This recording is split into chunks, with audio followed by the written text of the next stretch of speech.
Pocas figuras tienen la misma influencia en la historia de las artes marciales y el cine como Bruce Lee. El misterio que rodea su inesperada muerte ha dado lugar a innumerables teorías que aún resuenan hoy en día. Únete a nosotros mientras exploramos los detalles menos conocidos de su fallecimiento, reconstruyendo su último día y examinando las diversas especulaciones que rodean su repentina desaparición. Primera etapa de la vida. Antes de adentrarnos en las diversas teorías sobre la muerte de Bruce Lee, exploremos primero la vida extraordinaria de esta icónica estrella de películas de artes marciales. Esto ayudará a preparar el escenario para nuestras próximas discusiones en este video.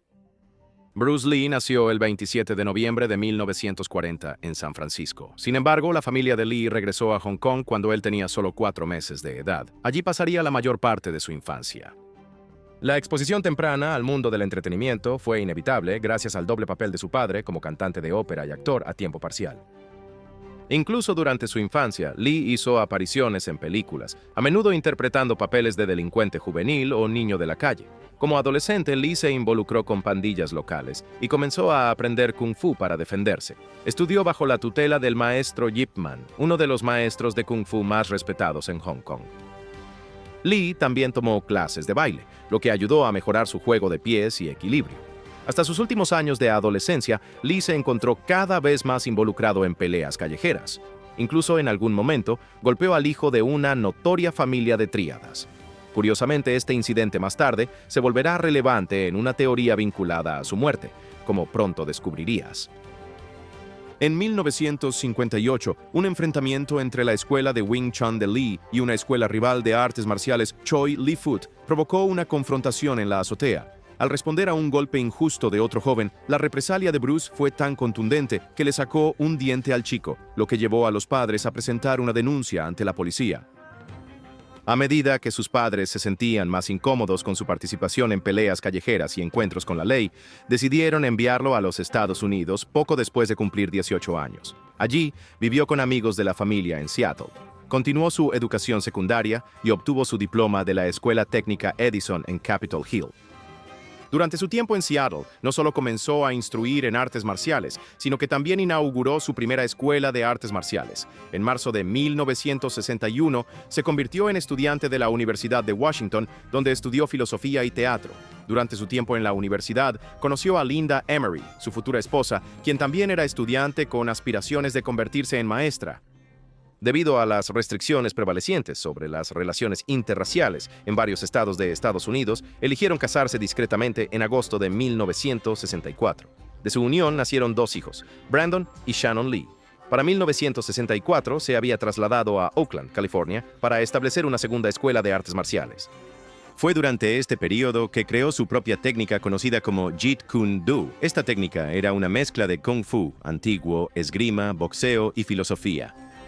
Comenzó a enseñar esto en lugar de las artes marciales tradicionales. Ganando atención por sus habilidades, llamó la atención de un productor de televisión cuando hizo una demostración de Kung Fu en un torneo de karate en el área de Los Ángeles. Esto lo llevó a su papel como Kato, el compañero en la serie de televisión El Avispón Verde, que se emitió desde 1966 hasta 1967. El Avispón Verde presentó a Bruce Lee a una audiencia estadounidense y fue el primer programa de Estados Unidos en presentar artes marciales de estilo asiático. Aunque el director deseaba que Lee usara el estilo convencional estadounidense de pelear con puños y golpes, Lee se negó, afirmando que usaría su propio estilo. Durante la filmación, sus movimientos rápidos tuvieron que ser ralentizados para la cámara. Después de que cancelaron The Green Hornet, Lee tuvo dificultades para conseguir papeles como actor. Para complementar sus ingresos, comenzó a ofrecer lecciones privadas de Jeet Kune Do a luminarias de Hollywood, incluyendo a Steve McQueen. Para 1971, Lee tenía como objetivo crear su propia serie de televisión. La tituló El Guerrero, y el concepto giraba en torno a un inmigrante chino que viajaba al salvaje oeste americano, utilizando su destreza en Kung Fu para combatir a los malhechores. El escenario sería San Francisco, y el propio Bruce Lee estaba destinado a interpretar al personaje principal. Lee presentó la idea a Warner Brothers, pero la rechazaron.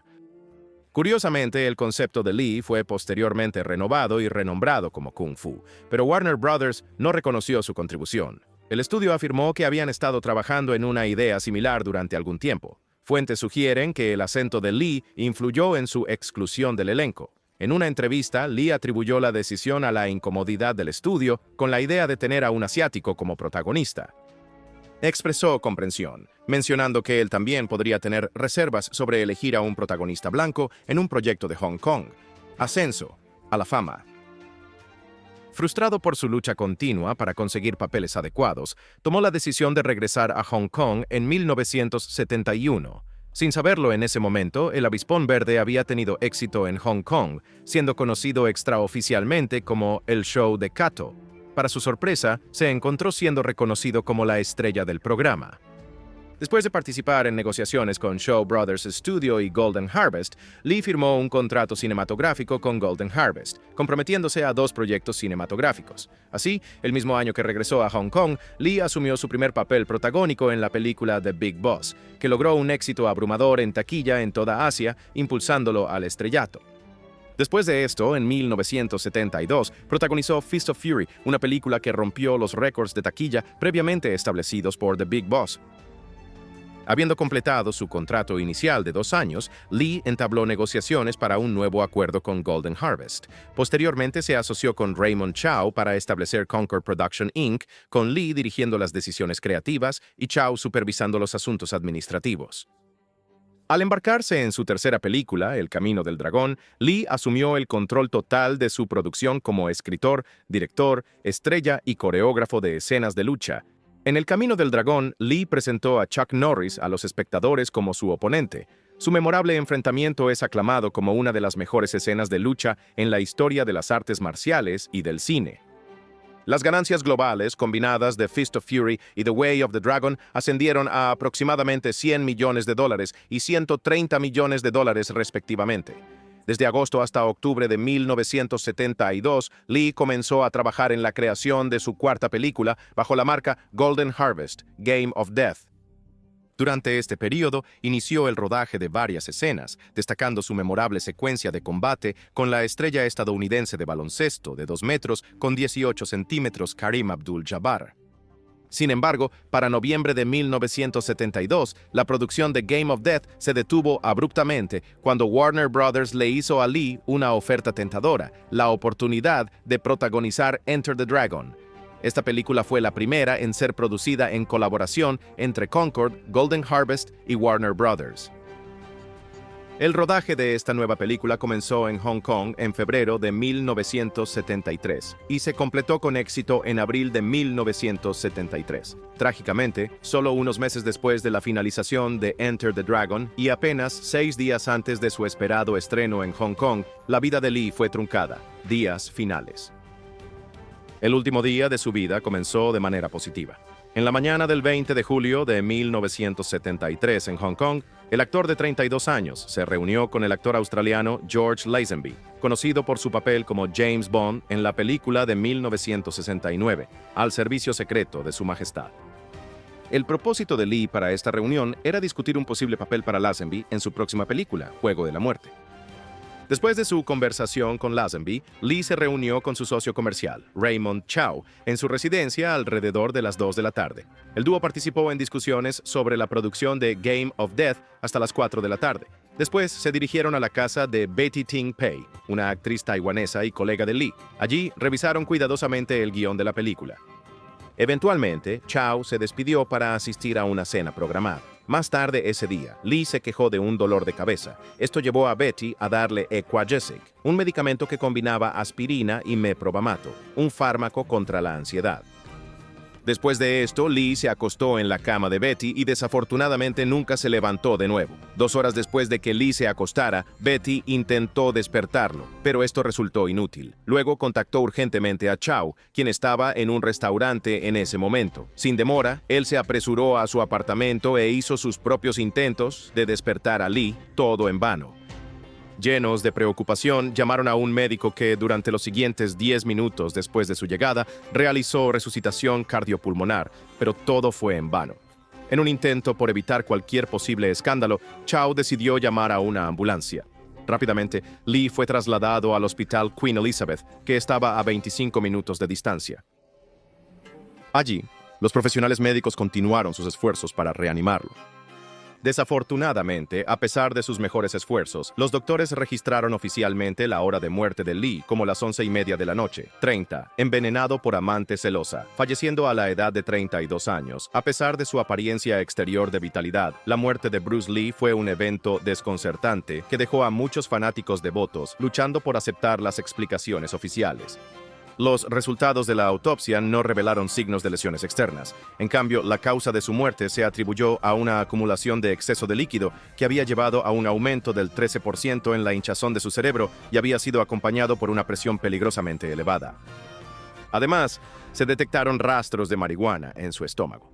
La causa oficial del fallecimiento de Bruce Lee se citó oficialmente como edema cerebral desencadenado por hipersensibilidad a Equagesic, el medicamento administrado por Betty. No pasó mucho tiempo para que surgiera una serie de teorías de conspiración.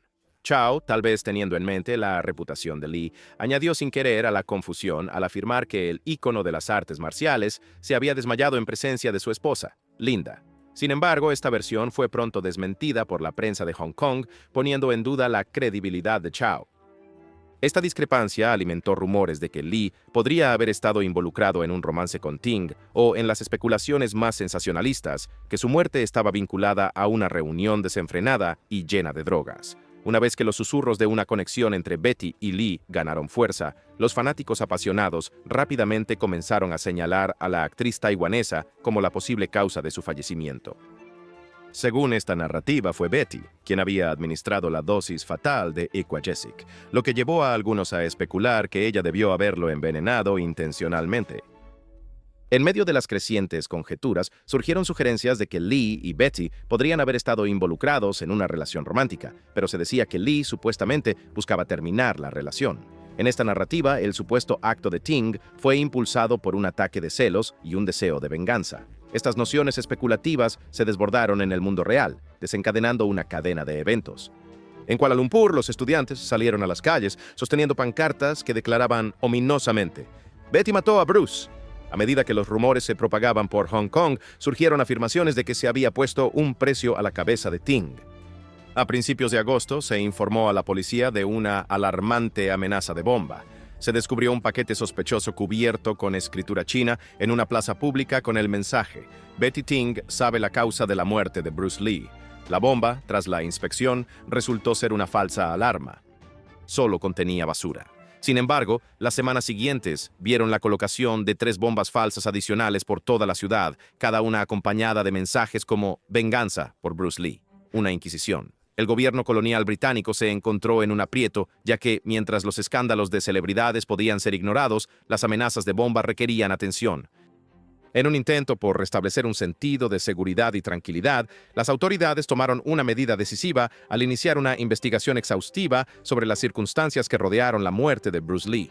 Sin embargo, a pesar de esta investigación formal, surgió un dilema desconcertante.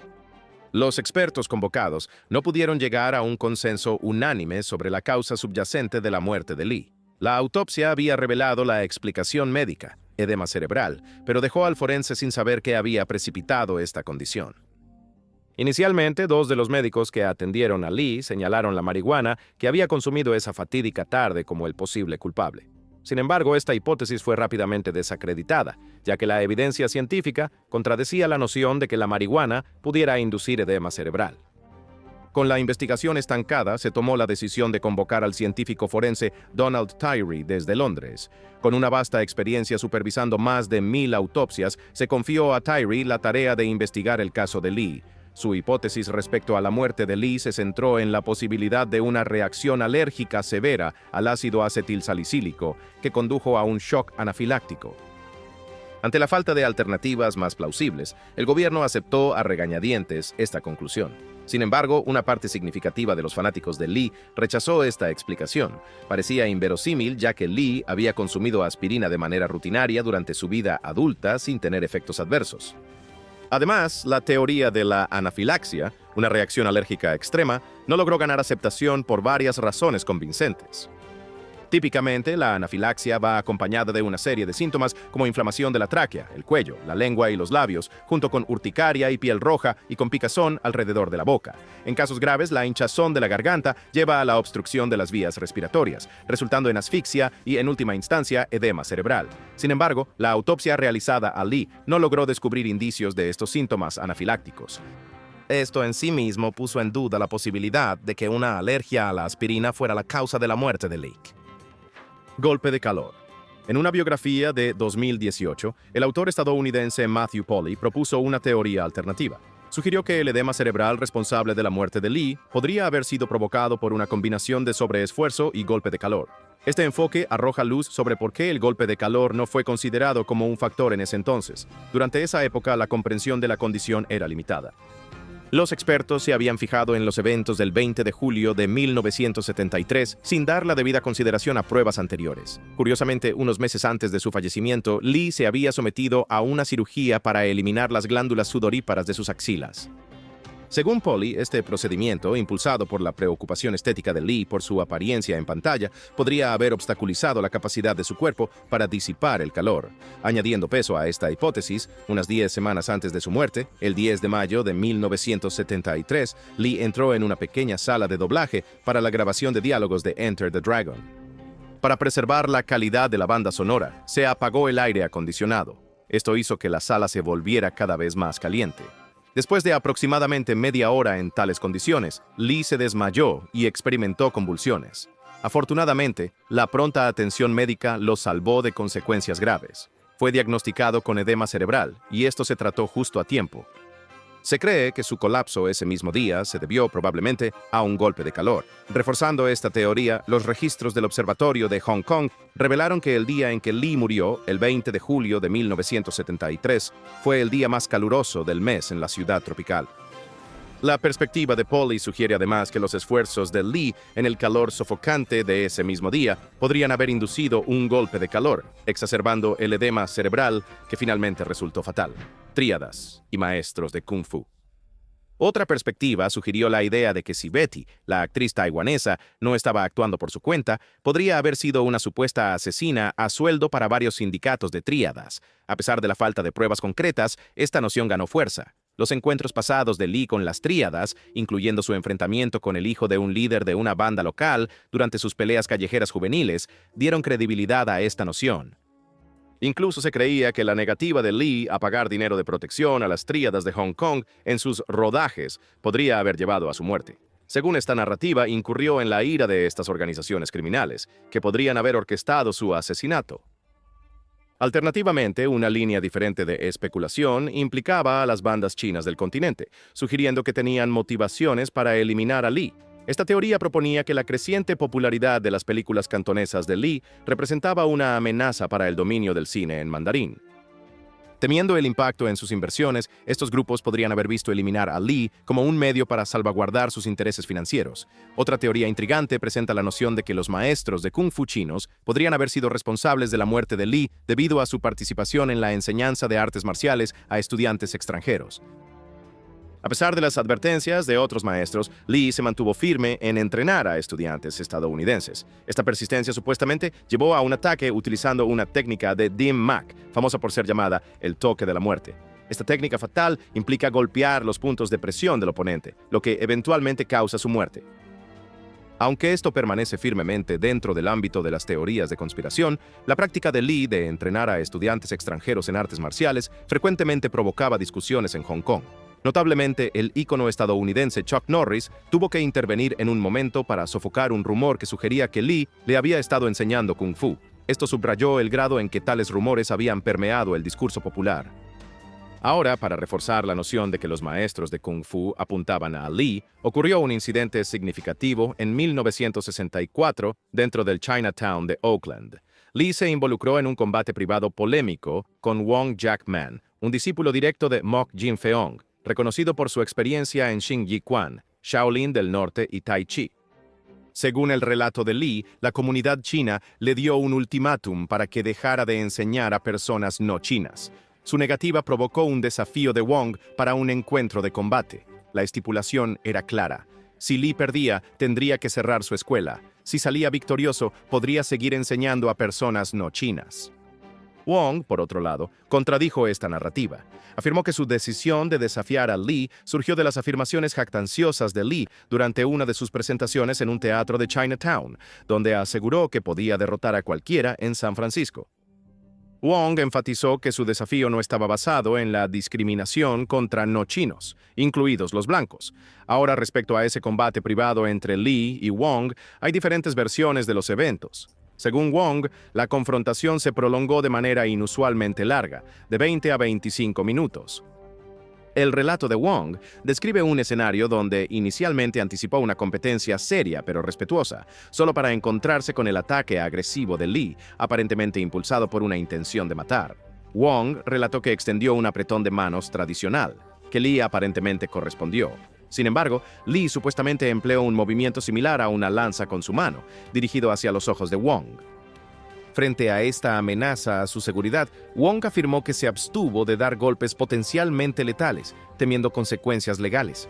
En su lugar, utilizó gemelos ocultos bajo sus mangas para manejar la situación. Por el contrario, según la narrativa de Lee y corroborada por ciertos testigos, el enfrentamiento concluyó en solo 3 minutos, resultando en un triunfo decisivo para Lee.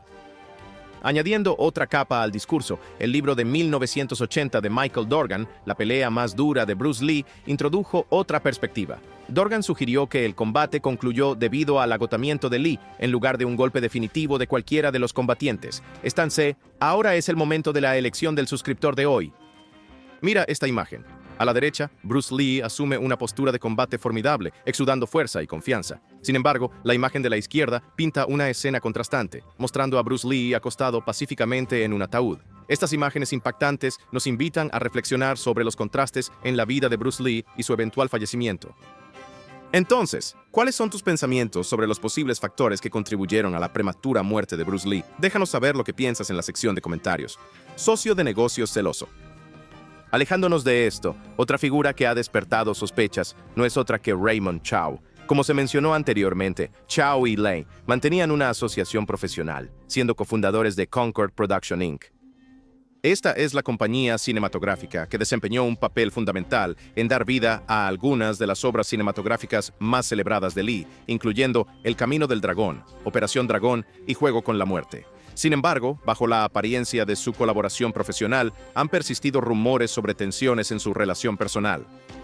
Los escépticos que cuestionan la narrativa oficial sobre la muerte de Lee también especularon si Chow podría haber orquestado el fallecimiento como una medida preventiva. La hipótesis era que Chow buscaba evitar la posible salida de Lee, su estrella más valiosa, a los Estados Unidos, donde abundaban vastas oportunidades. Curiosamente, el trágico fallecimiento de Lee presentó un giro intrigante del destino para Chow. Con la leyenda de las artes marciales ya no en escena, Chow asumió el control total sobre Concord. Esto incluía la propiedad de los derechos de algunas de las películas más famosas de Lee. Este hecho ha alimentado algunas teorías intrigantes, con algunos afirmando que Chow podría haber aprovechado astutamente la perdurable fama póstuma de Lee para introducir sus películas en un mercado internacional que ansiaba la emoción de la acción de artes marciales. En cuanto a los hechos comprobados, no se puede pasar por alto la cínica realidad de que Chow finalmente decidió lanzar Game of Death años después del prematuro fallecimiento de Lee. Sin embargo, este movimiento fue recibido con controversia. La película incorporó solo 11 minutos de metraje grabado con Lee mismo. El resto de las escenas de la película se ensamblaron utilizando dobles y suplentes. De manera notable, Chow incluso eligió incorporar imágenes del funeral real de Lee, una decisión que sin duda levantó cejas. En esta red de especulación, hechos y conjeturas, el papel de Chow en el legado póstumo de Bruce Lee sigue siendo un tema de fascinación e intriga tanto para los fervientes fanáticos como para las mentes curiosas. ¿Bebió demasiada agua? Entre las citas filosóficas más renombradas de Bruce Lee está: sé agua, amigo mío. Irónicamente, una teoría sobre su fallecimiento vincula su muerte con la misma sustancia de la que hablaba, el agua. Un artículo presentado en la edición de diciembre de 2022 del Clinical Kidney Journal examinó las diversas teorías sobre la causa del fallecimiento de Lee. El artículo postuló que su edema cerebral fatal podría haber sido precipitado por una condición conocida como hiponatremia. Entonces, ¿qué es exactamente la hiponatremia? Esencialmente, se refiere a un estado en el que los niveles de sodio en la sangre caen por debajo del rango normal, alterando así el equilibrio de electrolitos del cuerpo. Realizado por un grupo de profesionales médicos procedentes de la Universidad Autónoma de Madrid, España, el estudio sugiere que Lee podría haber consumido inadvertidamente una cantidad excesiva de agua. Este consumo excesivo podría haber llevado a una dilución de sodio en su torrente sanguíneo, afectando su capacidad para expulsar el exceso de agua y mantener un equilibrio hídrico saludable. Curiosamente, los investigadores destacan que el volumen de agua que Bruce Lee supuestamente consumió el día de su fallecimiento no sería típicamente suficiente para inducir hiponatremia en una persona con hábitos ordinarios. Sin embargo, el estudio llama la atención sobre indicios que sugieren la predisposición de Lee a la condición debido a ciertos factores de estilo de vida. Al examinar más de cerca el estilo de vida de Lee, los investigadores pudieron identificar una serie de comportamientos que lo ponían en riesgo de hiponatremia. Sus elecciones dietéticas, fuertemente dependientes del alcohol y el jugo, contribuyeron a lo que el estudio denominó una ingesta crónica de líquidos. Además, el uso de marihuana por parte de Lee y su consumo de varias drogas, algunas de las cuales afectan la capacidad del riñón para expulsar el exceso de líquidos, agravaron aún más su vulnerabilidad a la condición. Curiosamente, los síntomas que Lee mostró antes de su fallecimiento coincidían estrechamente con las manifestaciones documentadas de casos fatales de hiponatremia. Considerando estos hallazgos, uno se pregunta, ¿podría un exceso de agua haber jugado un papel en la prematura muerte de Bruce Lee? La hipótesis nos lleva a pensar en cómo nuestras elecciones diarias pueden afectar nuestra salud de maneras que quizás no reconozcamos de inmediata una maldición familiar. Una de las controversias más descabelladas gira en torno a la noción de que una maldición familiar es responsable de la prematura muerte de Bruce Lee. Los defensores de esta teoría señalan el desafortunado hecho de que los padres de Lee habían sufrido la pérdida de un hijo antes del nacimiento de Bruce. Creyendo que esta maldición afectaba a los miembros masculinos de la familia, los defensores sugieren que los padres de Bruce le otorgaron el apodo de Pequeño Fénix, un nombre tradicionalmente designado para niñas. La madre de Bruce, supuestamente muy supersticiosa, eligió darle un nombre de niña en un intento de burlar a los espíritus malignos, engañándolos para que percibieran a su hijo como una hija. Este acto supuestamente tenía la intención de proteger a Bruce de la influencia percibida de la maldición. Curiosamente, esta maldición también se invoca para explicar el trágico fallecimiento del propio hijo de Bruce, Brandon Lee, a la edad de 28 años durante el rodaje de El Cuervo. Los devotos de esta teoría destacan el inquietante paralelo entre el accidente de disparo en el set de Brandon y el destino del personaje de Bruce en Juego de la Muerte, quien fue igualmente disparado mientras filmaba. Se argumenta que la desgarradora pérdida tanto de Brandon como de su padre contribuyó a solidificar el concepto de una maldición de la familia Lee. Sin embargo, es importante señalar que esta teoría pasa por alto ciertos hechos. Por ejemplo, el hermano mayor de Bruce, Pater, vivió hasta los 69 años, y su hermano menor, Robert, un músico de Hong Kong, está vivo hasta el día de hoy. Esto sugiere que el impacto de la supuesta maldición no es uniformemente evidente en todos los miembros de la familia. Cabe destacar que la esposa de Bruce Lee, Linda, ha tomado medidas en el pasado para desmentir ciertas teorías y rumores que han circulado sobre su muerte. Ella rechazó vehementemente la noción de que Lee fuera un gran consumidor de marihuana durante su vida. Además, sostiene firmemente la causa oficial de su muerte, que fue edema cerebral. Linda también ha expresado su fuerte desacuerdo con la idea de que Lee estuvo involucrado en un romance con Betty. Sus declaraciones sirven como testimonio de su compromiso para aclarar la narrativa en torno a la vida y muerte de su difunto esposo. Frente a estas numerosas teorías de conspiración, el legado de Bruce Lee permanece intacto. Estas especulaciones infundadas no han empañado su carisma, sus excepcionales habilidades físicas, el encanto de sus películas, ni siquiera su estatus inesperado como un influyente en el estilo. De hecho, tras el fallecimiento de Lee, sus películas adquirieron un culto devoto, contribuyendo a su popularidad duradera. El propio Bruce Lee ascendió a convertirse en uno de los iconos más prominentes de la cultura pop del siglo XX, ampliamente reconocido por redefinir la representación de los asiáticos en el cine estadounidense.